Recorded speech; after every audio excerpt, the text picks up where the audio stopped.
the office. We have another teacher for Miss Grace. Is she absent today? Yeah.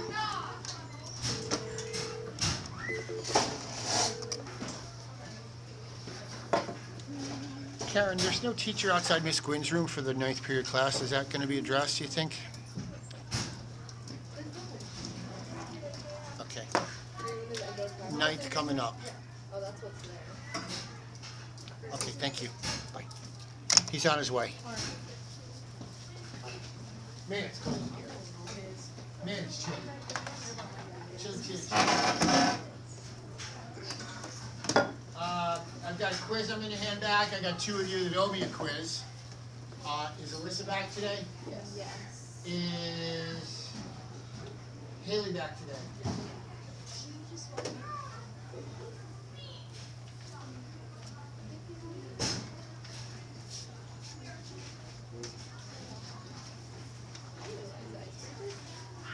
Coming out to Lizzie.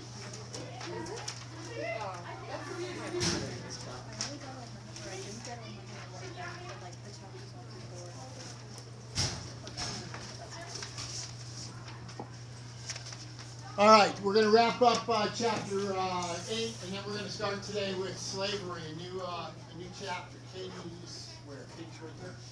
Okay, and Haley is. Hi, Lady Lou. Oh, look at that. Thank you. You walked in jerseys? And make sure you watch the lecture tonight. Yes. Video. All right, what college? Good luck. Did the bell ring? No. All right, so you got a minute?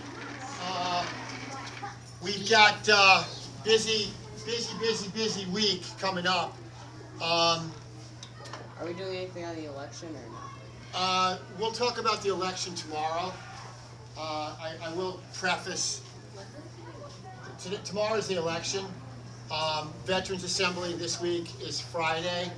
We will talk about the election, but most of our conversation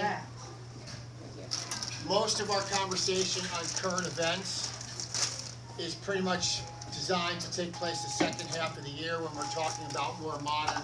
But we will take time tomorrow at the beginning of class to address the election, and on Wednesday.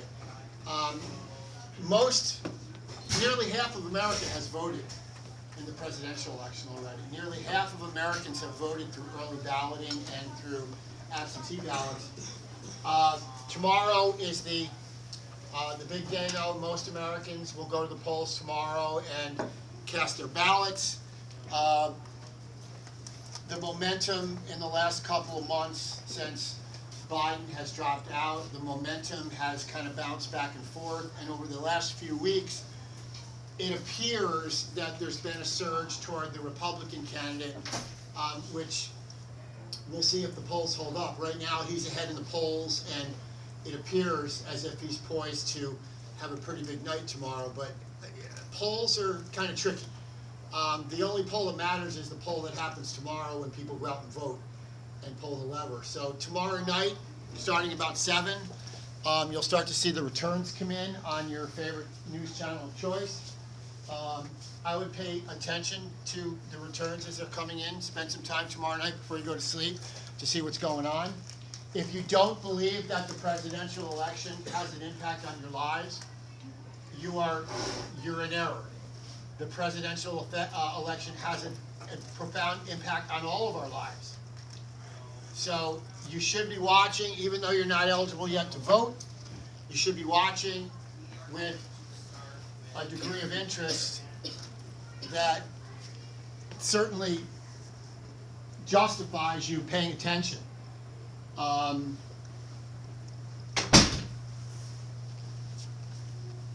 We had a conversation earlier in the semester, about probably 5 weeks ago, where somebody asked a question about the election, and I went off on like a 41-minute tangent, and everybody was pleased as punch because we had kind of a semi-break that day.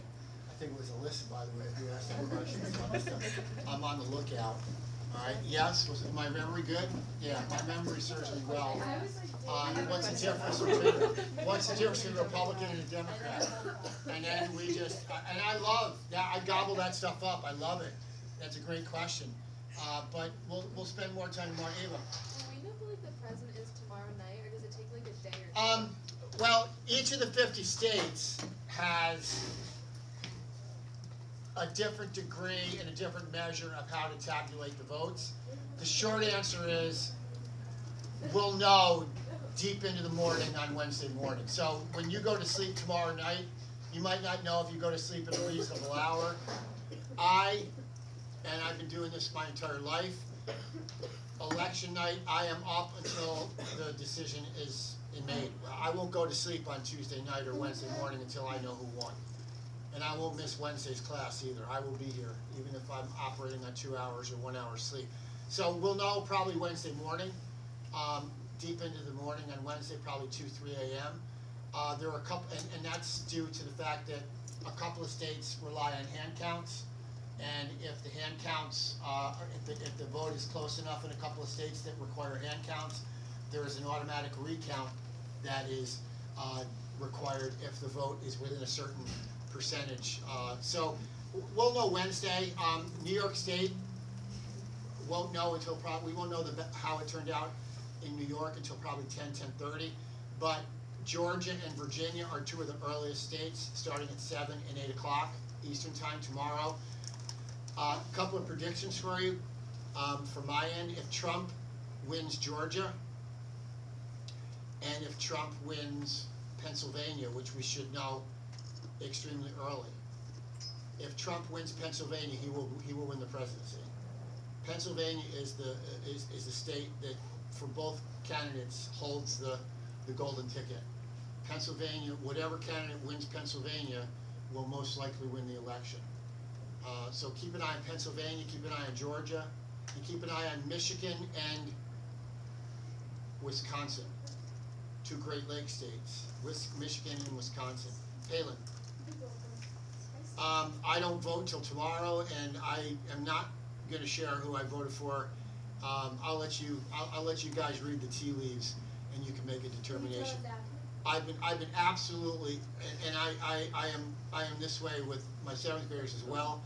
My political views are pretty open. I mean, you know where I stand on immigration, both legal and illegal. You know where I stand on taxation. You know where I stand, and I do this kind of for a reason. I hint and offer suggestions about where I stand on specific issues, not because I want you guys to be clones, and not because I'm wanting you to abide and vote the way I vote. I give those hints to kind of, I want you guys to make educated guesses. I want you to make an educated judgment based on what you know, how you feel, for example, about illegal immigration and taxation and religious liberty and gun rights. I think I've hinted at a number of those things throughout the course of just the first marking period. So if you've been paying attention, I think that for a lot of you, it's probably, you probably know which way I lean. Now that said, I will tell you this, our country is in a very, very, very dangerous place right now on a lot of fronts, in terms of crime, in terms of illegal drugs, in terms of illegal immigration, in terms of inflation. Our military right now is dangerously low. America has a lot of things that need fixing. And I will say this to the person who asked me how I'm going to vote. If America is in need of fixing, I'm not going to rely on the people to fix our problems who I view are more often than not responsible for creating those problems, the people who've been in power the last 4 years. So think what you will about how I'm going to vote. I ask you guys, though, to do the following. Don't worry about how your teachers vote. Don't worry about how your parents vote. I want you to be able, when you walk out of this building in 2 years, when you graduate, to be equipped to make your own decisions on voting on elections, not because of how your teachers vote, not because of how your parents or your brothers or sisters vote, Sorry for the but on what's interruption. best. There was a set of keys found by Mr. Bordeaux's room. There was a Croc shoe hooked to it. If you had lost keys, you could pick them up in the middle school office. There's a Croc shoe hooked to a set of keys. Yeah, I would have some coffee off screen. yeah, go ahead, I thought you were gonna ask me Wait, something I about the have- election. Yeah. Yeah, I think like has a greater chance of winning like right now. With the election just a day away, I think clearly Trump is the candidate, and I honestly believe that it's not going to be close. The media has been saying it's going to be close. I would not be surprised if he not only wins the electoral college, I also think he's going to win the popular vote.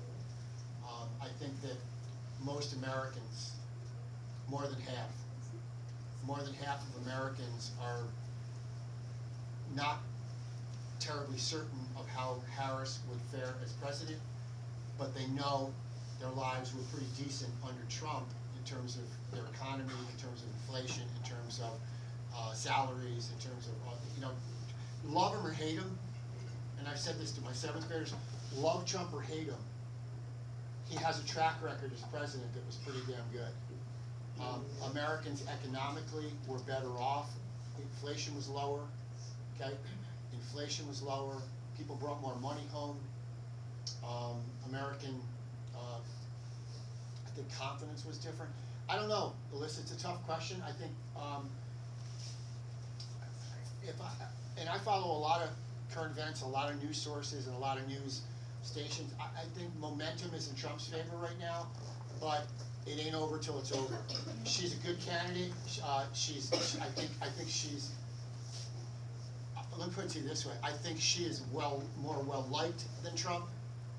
I think if it was a popularity contest on personality, she would win. But popularity contests do not pay the bills, do not pay the mortgage, do not put gas in the car, do not educate your children. Somebody asked me, a woman in this building, a woman, a feminist woman, a very close friend of mine, asked me how I could vote for him, given his boisterousness or his loudness or his kind of in-your-face personality. And my response was this: if I need a heart surgeon to perform heart surgery on me, male or woman, don't care. If I need a heart surgeon to perform heart surgery on me, I want someone who's capable and who's going to do a good job of operating on my heart and putting me back together after I don't care if the person is a loudmouth. I don't care if the person is conceited, sarcastic, bombastic. If that person, man or woman, is the best heart surgeon in the world, and it's got my interests at heart while I'm on the operating table, totally helpless, I'm going to go with the best heart surgeon. That's kind of how I feel about Trump. I don't like everything he says, but we're not electing a choir boy, we're not electing a priest, we're not electing a friend. We're electing somebody who can serve as the leader of the executive branch of government. And that's kind of how I gauge it. But rather than worry about how I gauge it, I want you guys to kind of come up with your own game plan. I would say this to you, and this is the final word on this today. We'll talk more tomorrow. I would say this: whoever you support for president or any office, senator, mayor, dog catcher, village council, whoever you support, you should be supported based on your knowledge of the issues and your knowledge of what the candidate stands for and where they are on the issues that matter most to you. You should be voting a candidate for president who supports the issues that matter the most to you. Now, as a woman,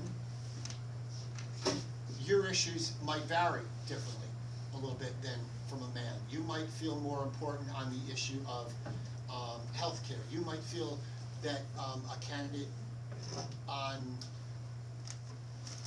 pay equity is more important than a candidate who I think is more important, who, for example, has the interests of the military at heart. But ultimately, we have to vote on what's important to us as individuals, and that's what I'm encouraging all of you to do, to kind of put yourself in a position where you can vote on what you think is best for you and for your family. And if you're making an educated choice, and you're making a choice based on not looks, not who's got the best teeth, who's got the best hair, who's got the prettiest smile, who wears the nicest clothes, if you're making a decision based on the things that matter, win, lose, or draw, you're doing your job, you're participating in democracy, you're playing a role. When we come back to school on Wednesday, whoever wins, win, lose, or draw, your candidate. If your candidate wins, if your candidate loses, whatever happens, we all got to buckle up and put our seatbelt on and come back to work the next day and continue to live our lives as Americans. Hopefully, I hope this happens. After the election, I hope whoever wins, I hope our country can start to heal. Because right now, we are in a very, very, very ugly spot in terms of divisiveness on politics.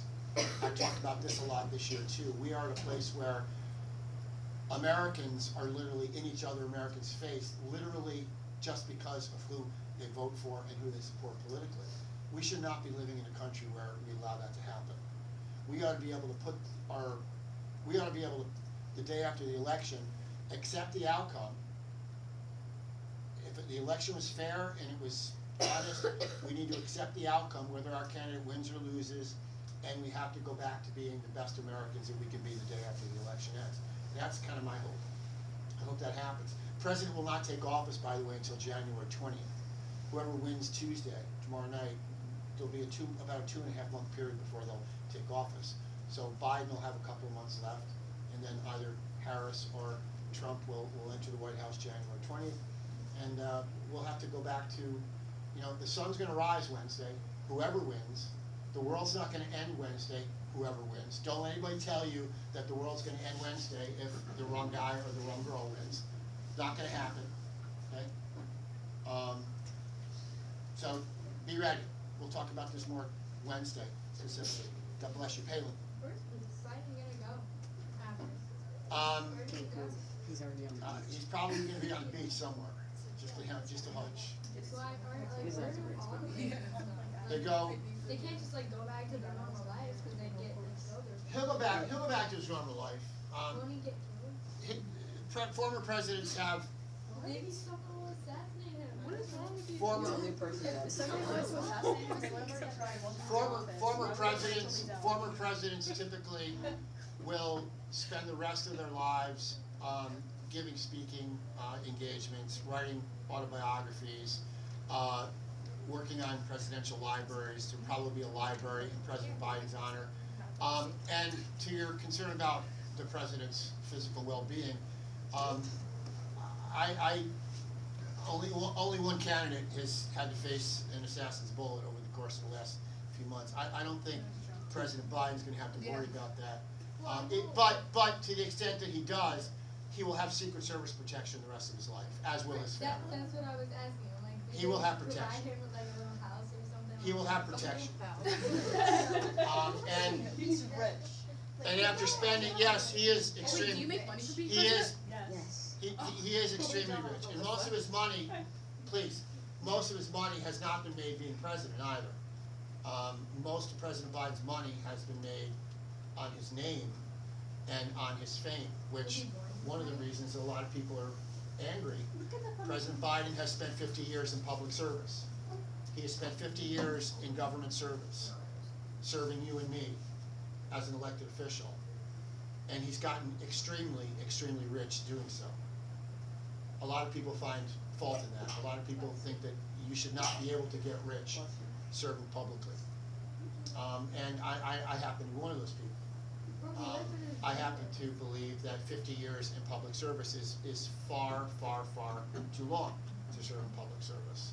So, win, lose, or draw, whoever wins the election tomorrow night, I am going to be happy, extremely happy, to see President Biden shove off into retirement, because it's time for a new group of leaders. Either way. What has he been doing? Biden, what has he been doing? Throughout the course to make money off? That'll have to come another day. We can't get into that today. I could spend a semester talking about.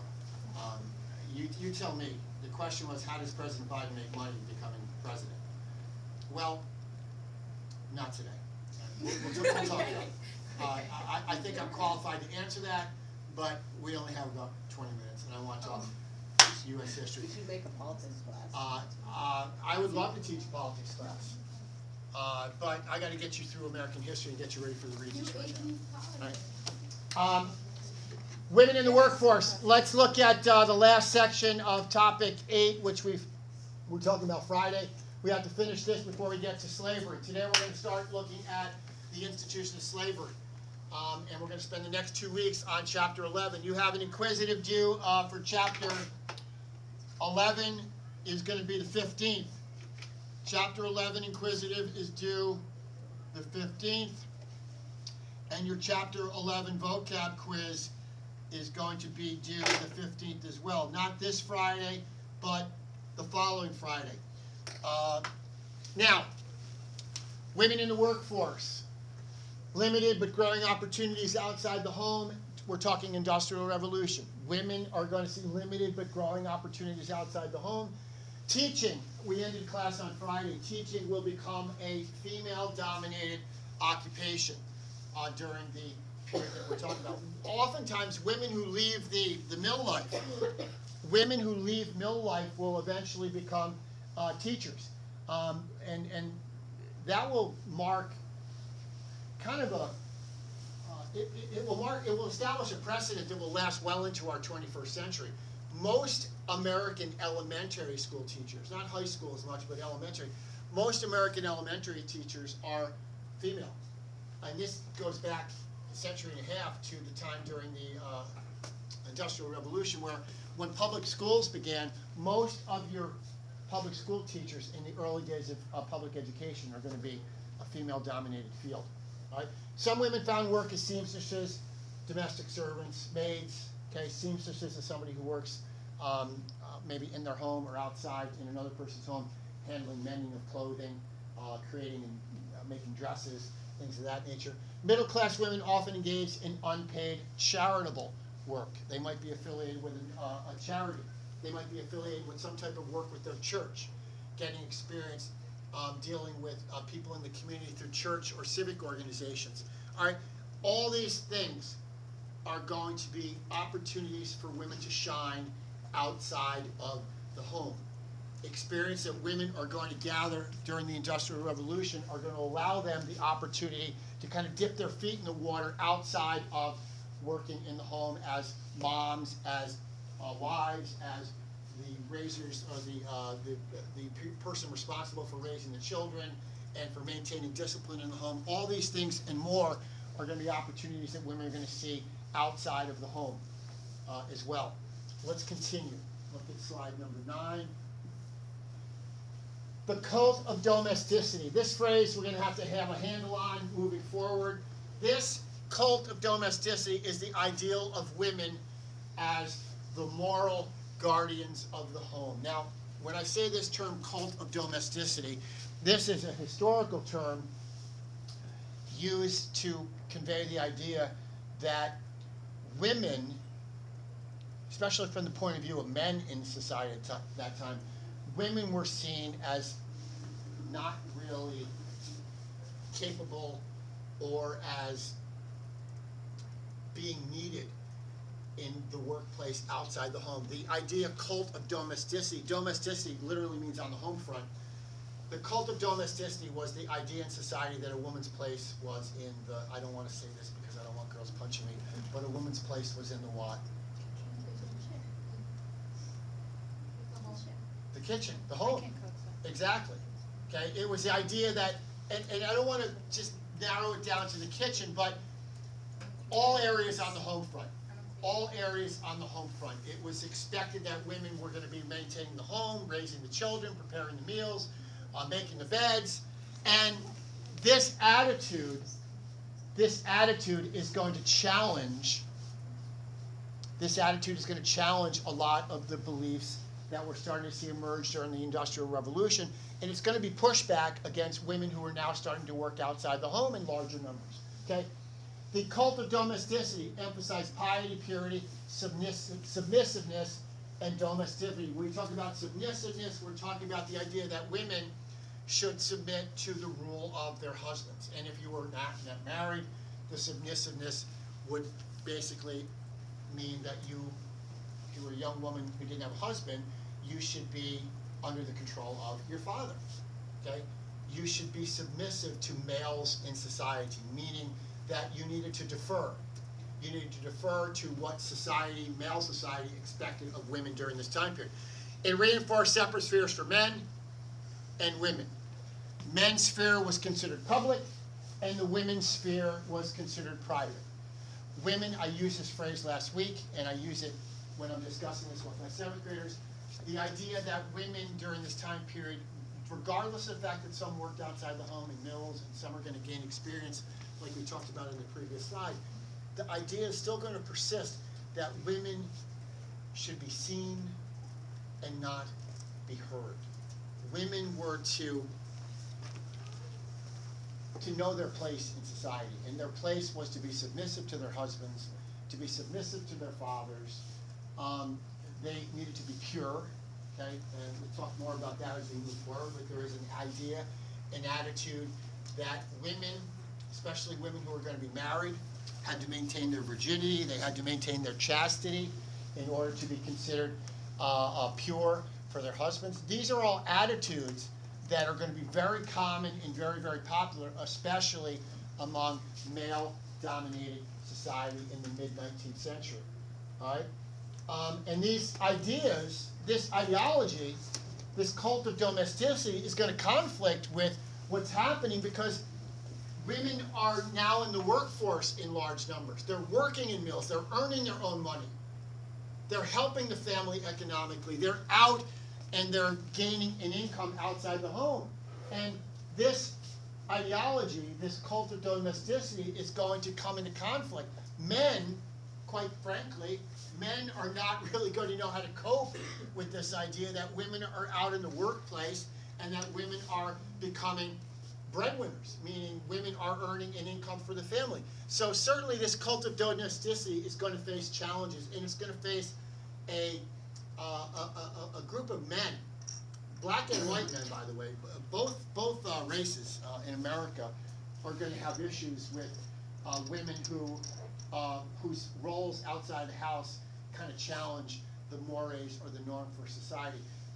Men and women in this period had very, very tightly defined roles in society, and anytime women kind of branched out and deviated from what was expected to be the norm, you're going to see men, black and white men, kicking and screaming, literally, to kind of put women back into the boxes that they felt women belonged in society. Now, this is going to change over time, okay? It's going to change slowly as we get into the 20th century. We're going to see, when I was a youngster, I remember going to the doctor, and for the first time ever in my life as a young boy, I had a female doctor.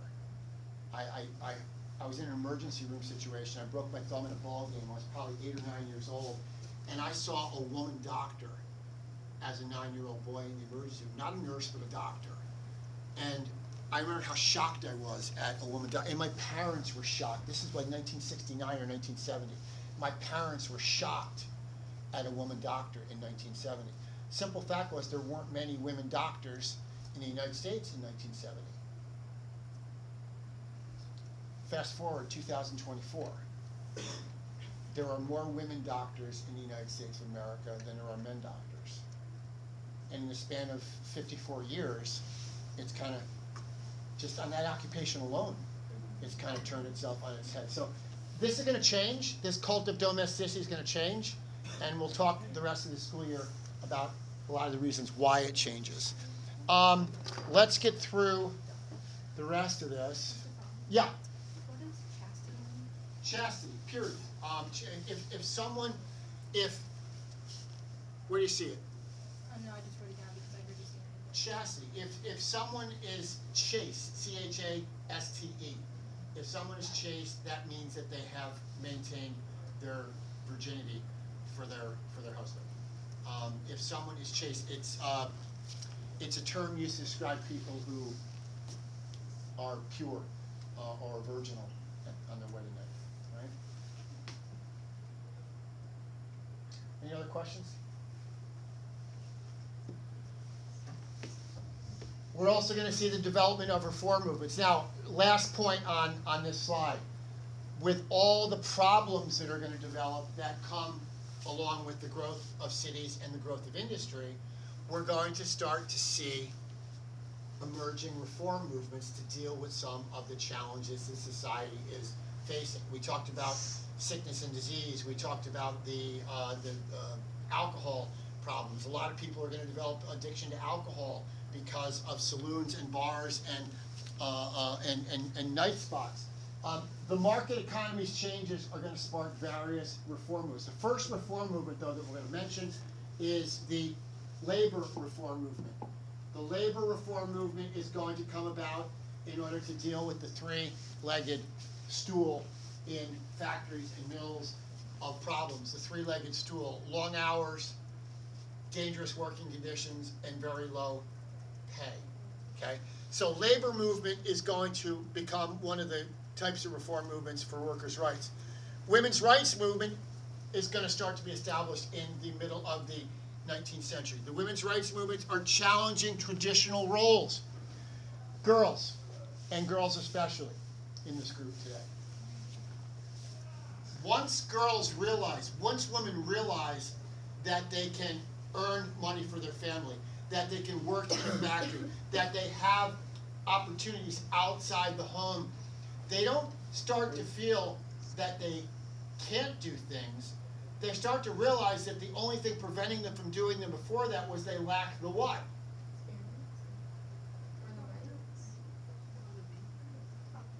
Yeah, and they were never given the opportunity to do those things. Once they have the opportunities, women are going to start to shine.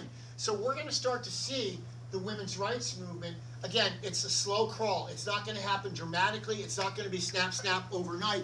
But slowly, gradually, we're going to see the women's rights movement challenging traditional roles. We're going to see women, for example, in the mid-19th century, start to question, why can't I become a lawyer? Why can't I become a doctor? Back up just a sec. Why can't I go to school the same way that a 18 or 19-year-old young man can get a college education?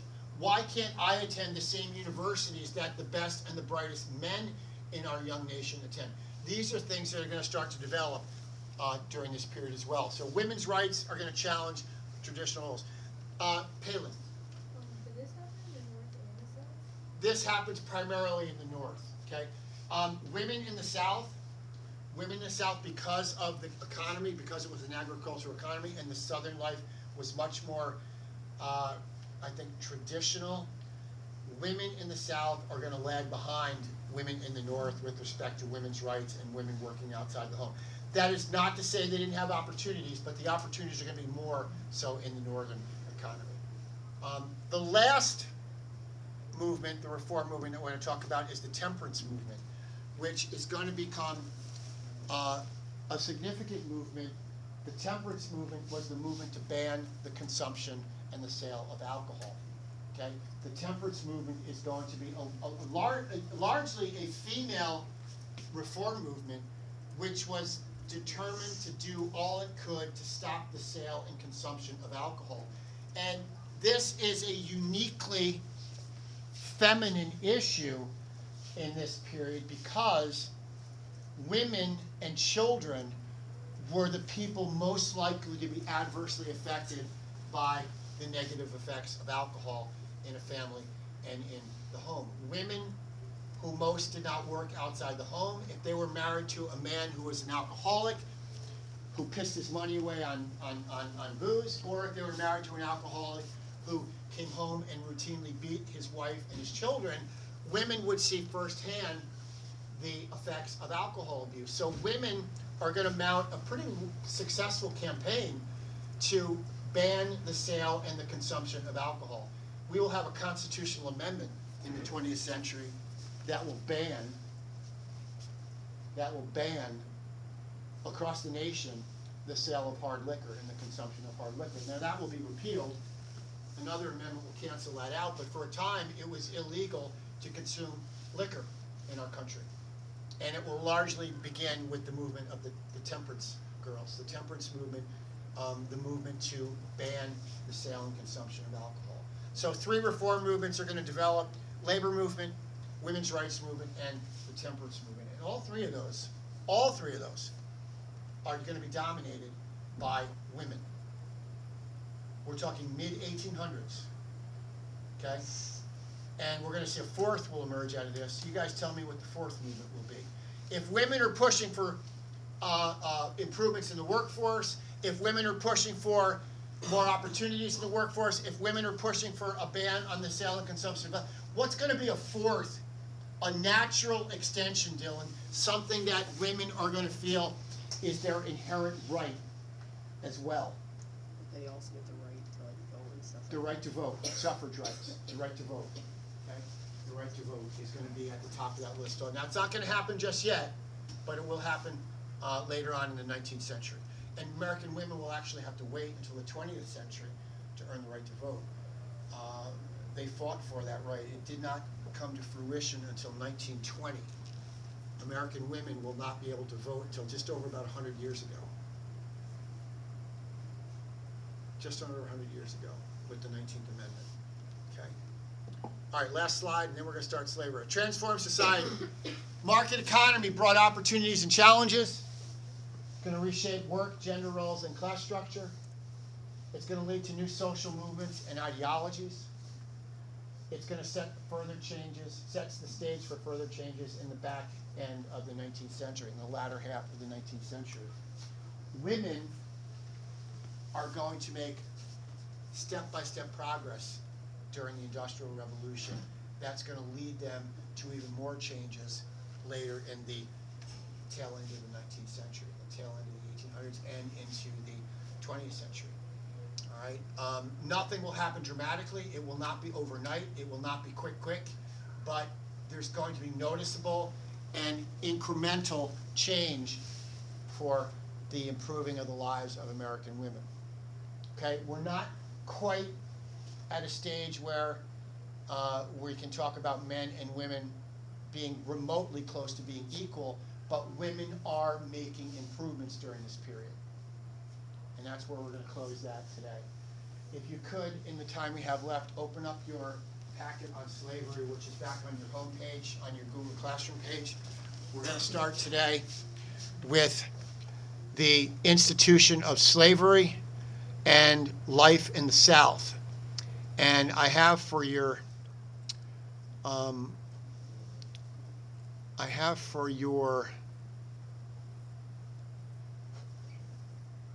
introduction, I believe, an author video on that slide, which we're going to look at. Let me just open up my drive. Did I share with you the right packet? Do you got chapter 11, slideshow 1? Yeah. Okay. All right. It's called Southern Distinctiveness. And we're going to begin by looking at what the author calls this distinctiveness in the South.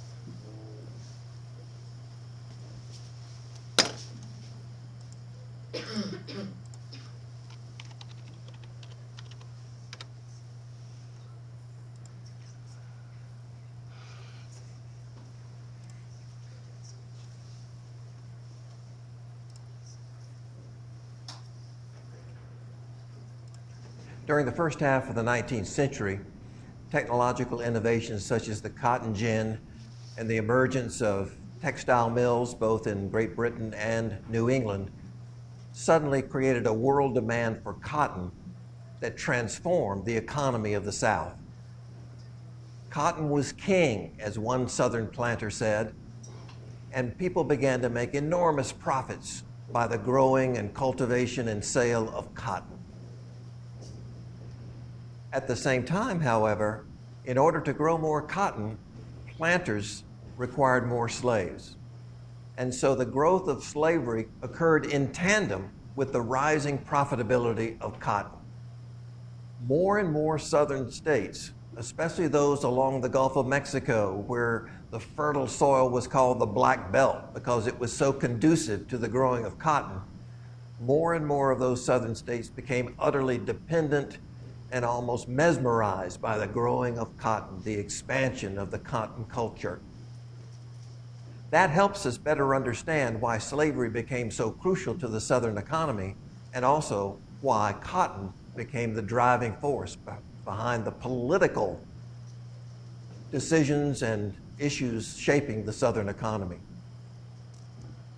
Cotton was king, and because it was king, it drove ultimately the decision of the South to secede from the Union in order to preserve the institution of cotton, which depended upon the institution of slavery. All right, so get a little background on this topic, and we're going to hop right into the slideshow on this topic. We only have a couple minutes left, but I want to kind of get a little bit into this. Let's talk about the unique South, okay, and what made, before we really address slavery, let's talk about what makes the South a unique section of the country in the 19th century. The South is going to develop differently from the other regions of the United States. And one of the reasons it will develop differently is because of its dependence, its reliance on agriculture for its way of life. We're going to explore the key factors that make the South distinct, and we're going to talk about a lot over the course of the next 10 classes, all this week and all next week. We're going to talk a lot about this unique institution, this peculiar institution called slavery. We'll come back to this video tomorrow. I want to close out class today, though, with the next slide, if I could. We'll come back to the video on this page tomorrow. Get to slide 3. The agricultural economy in the South is going to be based on agriculture, especially cash crops. Farmers in the South, because of the size of farmland, because farmland was not small, couple of acres like you might have around here in New York State. Farmland was expanse. It went on for acres, thousands of acres, miles.